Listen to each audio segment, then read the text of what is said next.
هل أتى على الإنسان حين من الدهر لم يكن شيئا مذكورا إنا خلقنا الإنسان من نطفة أمشاج نبتليه فجعلناه سميعا بصيرا إنا هديناه السبيل إما شاكرا وإما كفورا إنا أعتدنا للكافرين سلاسل وأغلالا وسعيرا إن الأبرار يشربون من كأس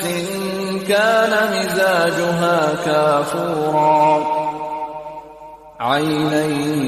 يشرب بها عباد الله يفجرونها تفجيرا يوفون بالنذر ويخافون يوما كان شره مستطيرا ويطعمون الطعام على حبه مسكينا ويتيما وأسيرا إنما نطعمكم لوجه الله لا نريد منكم جزاء ولا شكورا إنا نخاف من ربنا يوما عبوسا قمطريرا فوقاهم الله شر ذلك اليوم ولقاهم نضرة وسرورا وجزاهم بما صبروا جنة وحريرا متكئين فيها على الأرائك لا يرون فيها شمسا ولا زمهريرا ودانية عليهم ظلالها وذللت قطوفها تذليلا ويطاف عليهم بآنية من فضة وأكواب كانت قوارير من فضة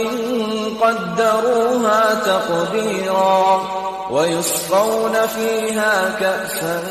كان مزاجها زنجبيلا عينا فيها تسمى سلسبيلا ويطوف عليهم ولدان مخلدون إذا رأيتهم حسبتهم لؤلؤا منثورا وإذا رأيت ثم رأيت نعيما وملكا كبيرا عاليهم ثياب سندس خضر وإستبرق وحلوا أساور من فضة وسقاهم ربهم شرابا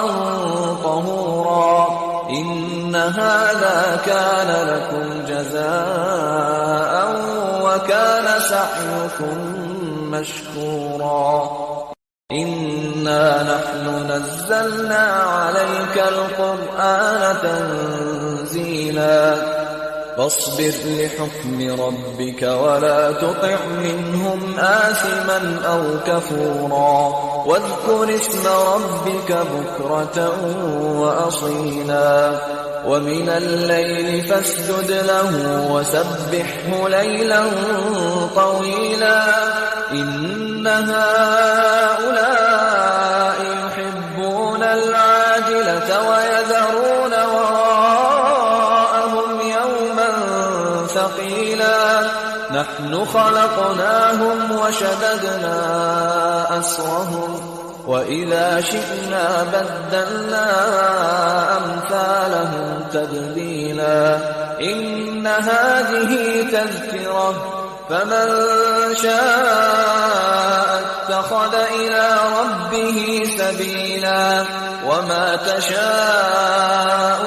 إلا أن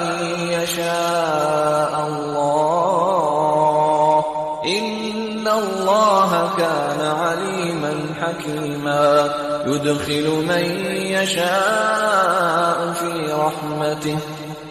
والظالمين أعد لهم عذابا أليما